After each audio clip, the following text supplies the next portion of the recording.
welcome once again to our annual Christmas Eve extravaganza. We will revisit some of the folks who have made us laugh during the past year.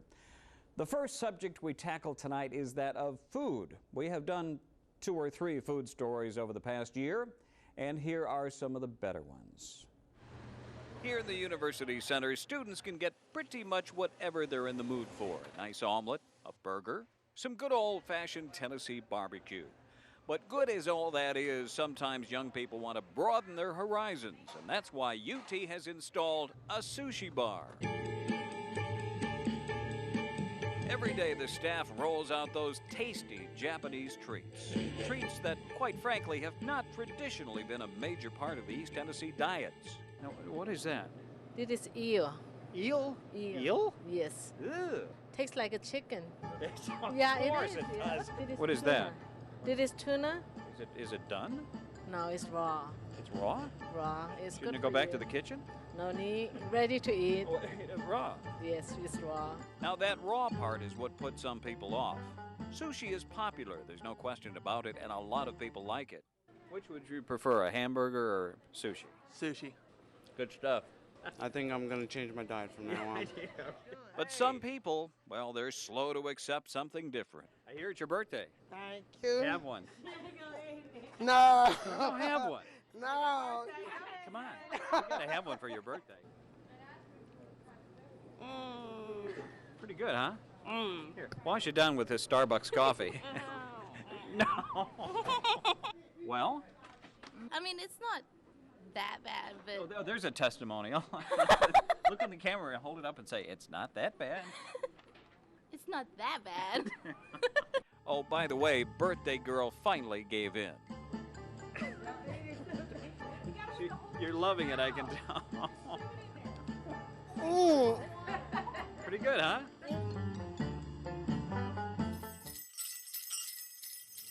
On a small side road in downtown Loudon, there's a new place called Mark and Tina's.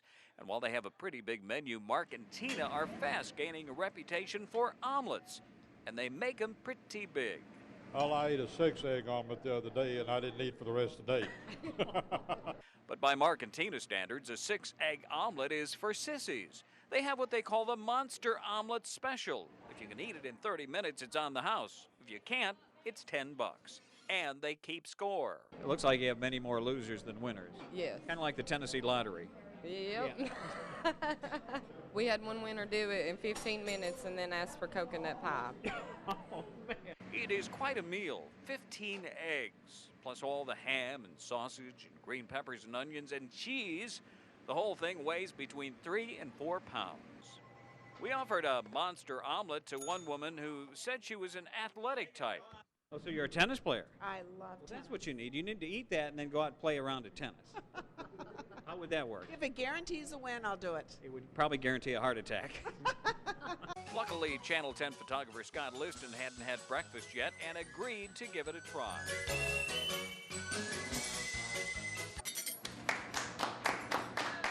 Mark says he owes his cooking to his mom. I'm the mom that doesn't cook. Never did. So he was forced to become a cook to survive. That's the truth. At least you did something. Right. Talk about luck. Today just happened to be Mark's birthday. Happy birthday to you.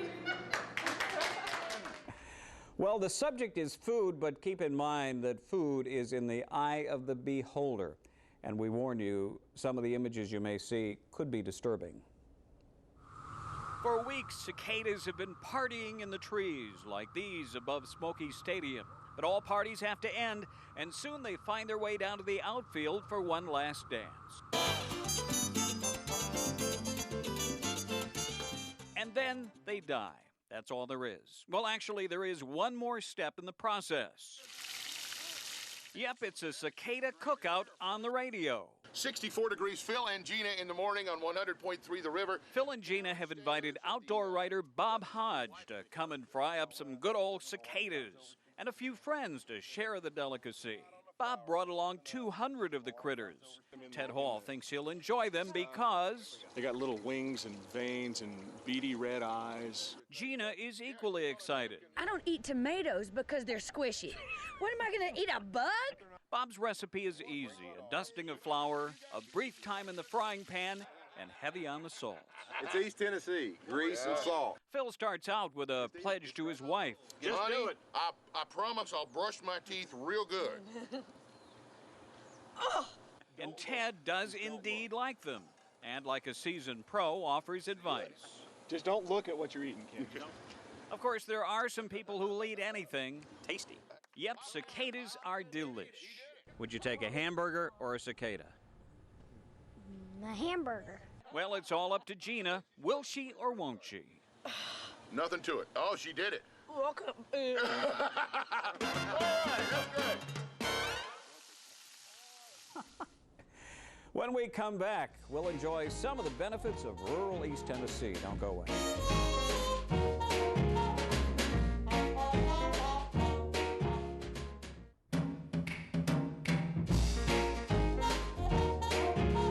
Those of us who live in rural East Tennessee do so because we love it. There are things about rural life you can't find in the city. The machines roll off the tractors and out of the memories of a lot of people. These are tractors, but not just any. They're Ford tractors, and they say they'll run forever. Tractors have always been a great way for dads to stay close to their little boys. Even when the little boys grow up, with a few minor changes, the relationship continues. Most of these guys grew up on Ford tractors, and they're loving this. They walk up and down the aisle, apparently paired off by hat style. We never did figure that out. But they're not all farm boys. I lived in a house with a little settlement, house. And I just wanted it, and I got it. You wanted a tractor? Yes. Now I got 9 of them. You have a field yet? No. Now this looks like your typical tractor. It's not. You did what to it? I put a jet engine in it. Can you do that? Yes, you can. Yep. Your neighbors said? Pretty noisy. Time to find out just how noisy. Getting a jet tractor started requires several steps, the last one being the most important. Here goes.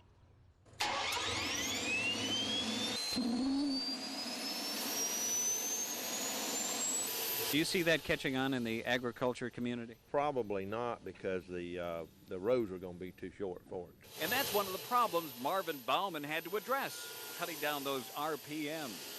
The gearbox that I put between the jet engine and the tractor gearbox is out of a Boeing B-52 bomber. It's a wing flap gearbox. Are you sure this is all legal? It's all legal. Yes, it is. It was a fierce competition today as UT Ag officials pitted Knoxville media outlets against one another in a fight to the finish. The first round, Channel 10 versus News Talk 99, anchored by the pride of Seymour, Dave Folk, the only contestant who actually knows how to drive a tractor. It didn't help. Channel 10 was victorious. You believe in miracles? But it wasn't over. Round 2 featured a matchup between Channel 8 and Channel 6. It went down to the wire, but Channel 6 eked one out. Then came the finals, Channel 10 versus Channel 6. And the questions just got harder. Hardin County in southwest Tennessee is known for producing A, caviar, B, wine, C, reality show contestants. Now, the most impressive moment of the day was this. Tennessee's freshwater shrimp business is growing rapidly. What's another name for freshwater shrimp? Robin. Prawn. Prawn is correct. Wow. Who knew she was a genius?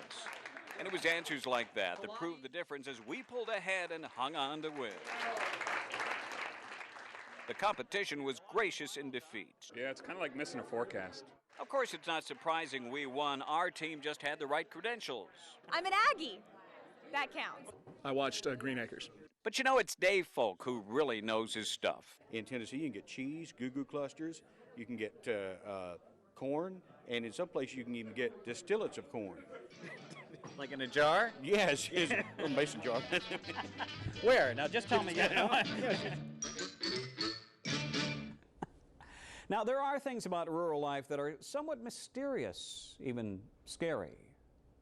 There's a grocery store out here in Straw Plains, and in the back corner is a pharmacy, and out on the counter of the pharmacy are two creatures, two stuffed creatures, And they're the weirdest looking creatures you've ever seen. What are those things? Those are wampus cats. You know, wampus cats been around this area for a long time. You can look them up on the internet. You just don't see many of them. They're pretty elusive. Now, there's a whole lot about his story that's a bit questionable, but some people seem to believe him. I work for Ed, and if he says they're real, they're real. Or else. Yeah, or else. Yeah. What do you know about wampus cats? Not much, except they're around in these parts. Some. They really are? That's what I heard. From who? From this gentleman back here. Do you believe him? What is a wampus? What family is it in? Well, it's sort of a mixture. Sort of a part deer, part coyote, but there's a lot of cat in it some way or another. You know, I feel like Bill Landry all of a sudden. I know it. For 40 years. They told you what about your hair? I said it looked like the wampus cat. The back of your hair looks like a... There, turn around. Oh, man! They say wampus cats have a distinct sound. Normally, you don't hear them anymore because there's not a lot of outside toilets. You always heard them when you were going to the toilet at night. What do they sound like? It's sort of a... All the old-timers seem to know. What was that?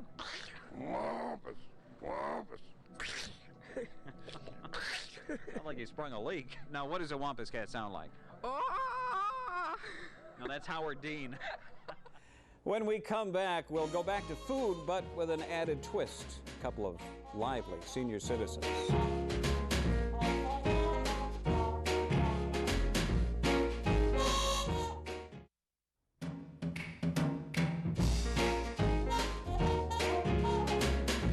You know, our segment thrives on people saying things that they wouldn't say under normal circumstances. No one does it better than senior citizens. If you have walked through Knoxville Center any time during the past several years, chances are you've been offered a free sample by Nanny. Nanny works here at Auntie Anne's Pretzels, and she's proud of it. You know, not many people my age, work. Yeah, I know. And not many people your age live. I know that. They don't look as good either, do they? Not at all. The owners just adore Nanny. They've known her more than 35 years. She's always been like this.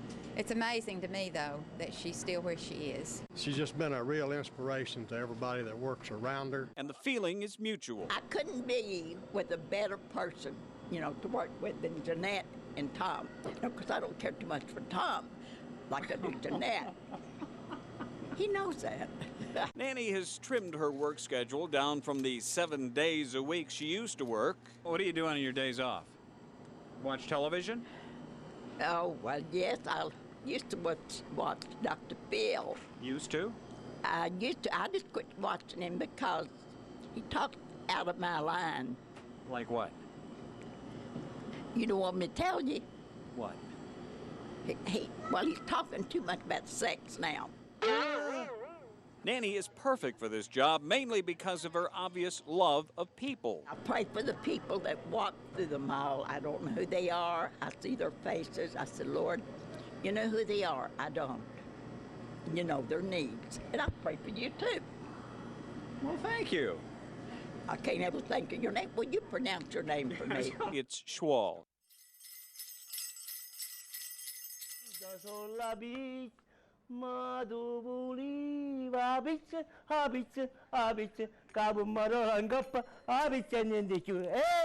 If there's singing and there's pizza, then you know it must be our old buddy Salvatore Baccia, the singing pizza maker from Old Napoli. For 44 years, Sal's been making pizza, the last several from here at Metro Pizza in Alcoa. That's him on the mural on the wall. But big changes are coming. Sal is hanging up his apron and selling the business to Jay Bernard, a young man who began working for Sal when he was 16 years old. He's a good boy, very nice a person, very honest, very clean, and give quality abundance. But can he make a pizza? Can he make a pizza? Yeah, no worry about it, no. Jay has been away for several years working on a cruise line. That's where he met his French-Canadian wife, Valerie. You were raised where? In Montreal, Canada. Montreal? Yes. Did you ever think you'd be running a pizza place in Alcoa, Tennessee? Absolutely not. As for quality, Sal's leaving nothing to chance. Everything's under scrutiny. even the amount of cheese. If I don't put enough on, he says, no be cheap. Well, what about the music? We're going to miss Sal's singing. And my wife's a singer.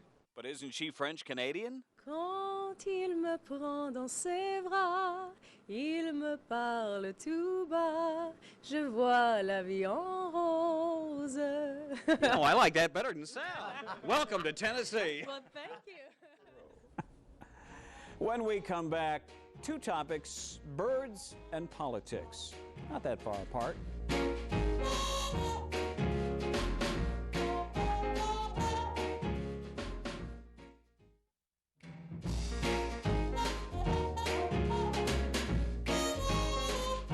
Who among us doesn't love birds? But even birds can get on your nerves at times. You're heading in for a pleasant, peaceful day of shopping when all of a sudden you hear it.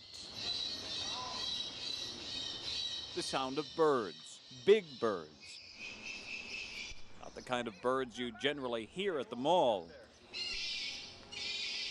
You look up, at great risk I might add, and all you see are small birds, mostly pigeons. Just doesn't make sense. Unless you know the secret, the sounds are recorded, played over hidden loudspeakers, and the object is to discourage the pigeons from coming around. Mall managers are too soft-hearted to use the ultimate solution. What's all the noise up here? We were from out of town. Birds. Birds. Yeah, Huge birds. birds. Those who don't know the secret, well, they can provide some cheap entertainment. We give up. What are they? Have you ever been to the zoo? Mm-hmm. Yeah. You ever been in the vulture cage? Yeah. In the cage? Not in the cage. Oh. No. You know that big loud bird that you're hearing? Yes. He's hiding behind the thing there. We can't get him to come out. Can you try to go whistle? Can you whistle? Try to get him louder. Just whistle. See if you can get him to come out. Come on. I don't think I can. Can't. I can't whistle. I've heard that it's to scare off the other birds that come to nest up there. You mean like all those birds over there? Yeah. How's it working? Not too good. No. Don't be too sure. A mall in Toledo with a similar problem refused to use the sound effect tape, and they regretted it.